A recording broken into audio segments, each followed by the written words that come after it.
Queuing up for gas, a New Delhi hardship for 330 million Indian households of New Delhi residents. India imports around 60% of its cooking gas, nearly 90% of which comes from countries like Qatar, Saudi Arabia, and Iraq. As the Iran-US war gripped the Middle East and Iran blocked the Strait of Hormuz, the country has witnessed shortages. Day after day, Meera Devi has stood for hours in long queues to receive a gas cylinder.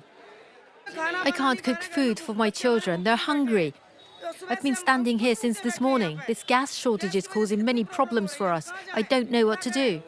Between March 12th and April 7th, India has negotiated with Iran for the safe passage of 8 ships carrying almost 350,000 tons of LPG, equivalent to less than 4 days of India's daily consumption. Ram Mohan Das has seen his workload decrease. Customers are getting worried and keep calling to ask when they'll receive their gas. Earlier, I used to deliver 40 to 45 cylinders a day, but now it's dropped to 30 to 35. On March 26th, the Indian government declared it had cooking gas stocks for 30 days. But small street food vendors like Vishal have had to secure cylinders from the black market, where they are sold for over twice the price. This is the last cylinder. If it runs out, I don't know if I will get another one. There are no cylinders available, that's what we know. The ones we bought on the black market, before it was for 15 euros, now it's 40 euros. I purchased this 2 weeks ago for that much. I don't know what the prices will be in the coming days. It could go up to 50 euros. As businesses suffered, many were compelled to use coal and wood, which are difficult and time-consuming to handle.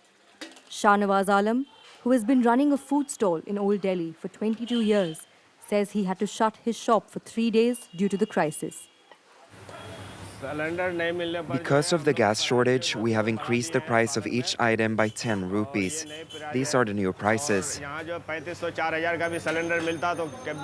We are willing to pay 30 to 40 euros for a gas cylinder, but we are unable to find any. The shortage is even pushing vulnerable families outside of the city. Muhammad Akhtar, a migrant worker from Bihar, is now planning to return to his village after working in Delhi for 25 years. क्या हुआ खाने में क्या बन रहा है और gas है कि नहीं है थोड़ा बहुत है पता नहीं कब खत्म हो जाएगी मैं तनख्वाह पैसे कम मिलते हैं और I don't earn much and gas cylinders are becoming expensive. In many places, they're being sold on the black market. I can't afford to buy one.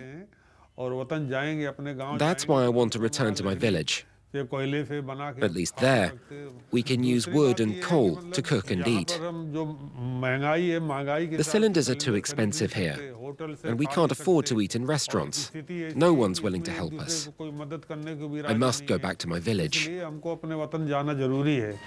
Close to 10 out of 15 million Indians working abroad are in Gulf countries, and their remittances accounted for almost 38% of India's total $137 billion inflow in 2024.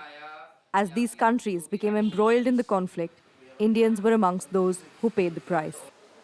Ashish Kumar, the captain of an oil tanker, went missing soon after a drone attack on his vessel near Oman's Qasab port on 28 February.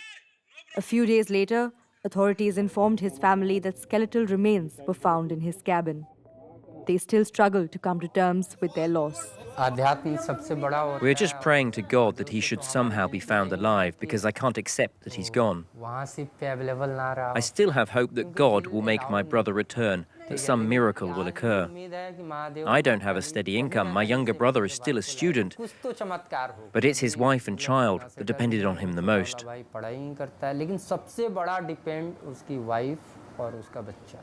Akash worries most for his 5-year-old nephew, Daksh, who still hopes his father will return.